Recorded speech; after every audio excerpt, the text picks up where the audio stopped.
చనిపోయి 30 ఏళ్ళు అయిపోయింది. స్వర్గాన్ని ఉన్నాడు. మళ్ళీ నైట్ కళ్ళేకి వచ్చింది. మా అమ్మ నాన్న స్వర్గాన్ని ఉన్నాడు. ఏమమ్మా జ్యోతిమా పొద్దు నుంచి తినకుండా అనుకున్నామ్మా, ఎంత గొప్ప హ్యాపీ చెప్పన్నా. ఒంటరిగా ఏ పంచాన్ని ఉంటుందా? ఇంతమంది వచ్చినా కులంలో సత్తాయిస్తున్నాను 1 కోట్ల మంది. ప్రజలందరూ కూడా హైదరాబాద్కి వచ్చి ఎందుకు వెళ్ళిపోతున్నారు? ఏమన్నా చీమారు ఏమన్నా చీమారు తెలంగాణ ఎక్కడ తెలంగాణ చక్కగా ఉంది? దొంగ తెలంగాణ, గొజ్జె తెలంగాణ.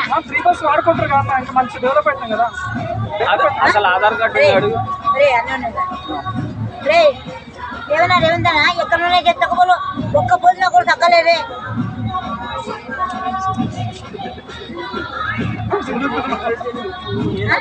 ఎక్కడ రోజు అక్కడ ఉన్నాయి, ఎక్కడ బస్సులు అక్కడ ఆపుకున్నాయి, నీళ్ళు వస్తున్నాయి. ఎందుకు ఇంత పెద్ద గబ్బు తెలంగాణ ఎక్కడ ఉంటుందా చెప్పండి?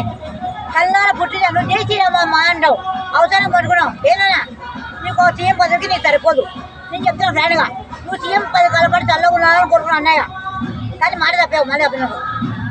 ఉచిత బియ్యం, సన్న బియ్యం వస్తున్నాయి, ఫ్రీ బస్ వస్తుంది, సిలిండర్ ఇస్తున్నారు. ఇంకేం కావాలమ్మా మీకు? ఇస్తున్నారు సన్న బియ్యం ఇస్తారు కదా. నీకు అన్నీ ఉంటే మరి ఎందుకు ఇవ్వట్లేదు? అన్నీ ఉన్నాయన్నావు ఆధార్ కార్డులు అన్నీ. ఇక్కడైతే చాలా బస్సు బయటకు వచ్చి రాకండి. బయట వర్షం వచ్చింది అందరం మొత్తం ఒకటేసారి. Okay bye bye.